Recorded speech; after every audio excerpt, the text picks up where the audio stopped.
Hello, this is Thomas McElwain reading again from In Principio, Autobiographical Acrostics on the Versio Vulgata.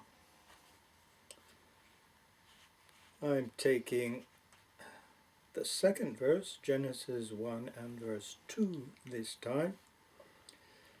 Terra autem erat inánis et vácua, et ténebræ erant super fáciem abýssi, et spíritus Dei ferebátur super aquas. The earth is never barren to my soul. Enough remains of sky and sand to roll rife life into the miniscule, in rate wrung from the heat to be the cool night's mate. Among the teeming things invisible, attuned to desert and its living pull upon the spirit, rise the living songs to right the world from all its deathly wrongs.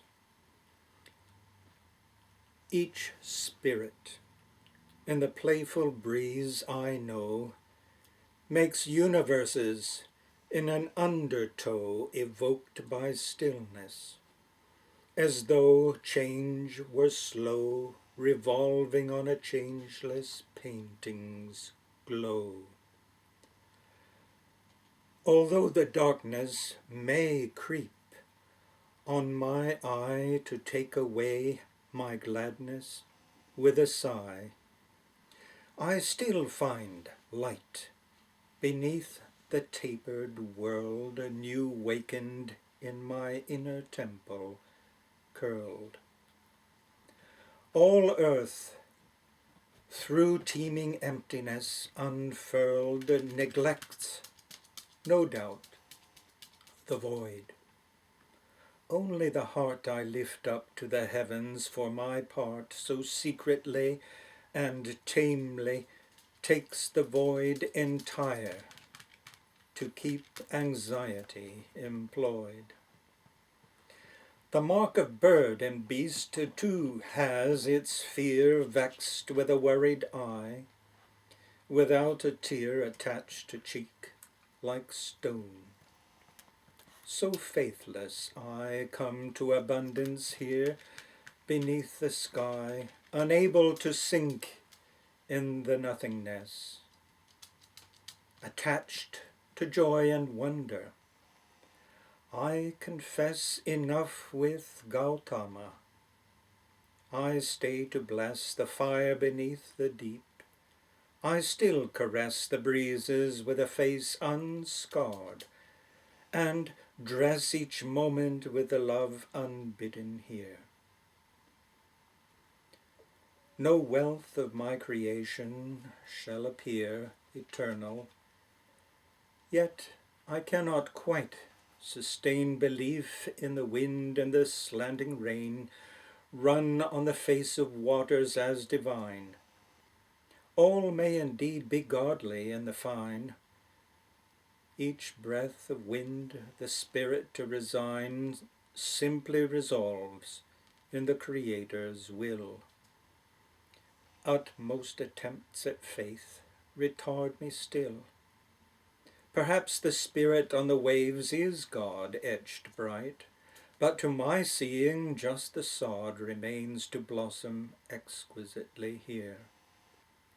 Faith sees God's spirit on the depths appear and brood like careful fowl on watery nest, content with wind alone to do its best. I find enough divinity to lie ensconced in tempests closing on the sky. Maybe the frozen lake below the town Ashtabula beheld a god-like frown beside December storms and awful ice, yon far-off night when I first threw my dice. Something about the air did catch my heart. Some secret of my living stole apart in the great successions of humankind. Each midnight since that moment comes to find the breath continues ranging on that deep stretched on my feeble frame, mostly in sleep.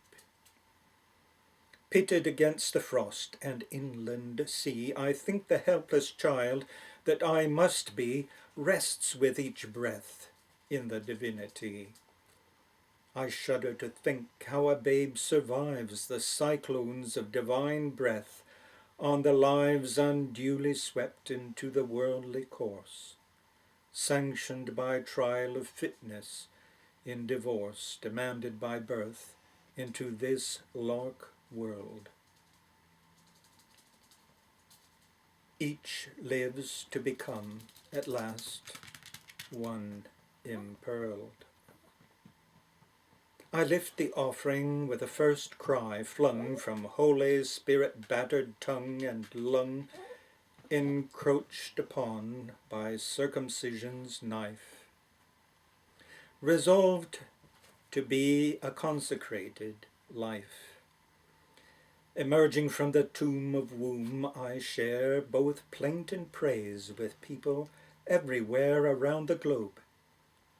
The formless and the void, the darkness of the deep, cast me untoyed under the Spirit's wail on wind and wave, raw, circumcised and quaint among the brave.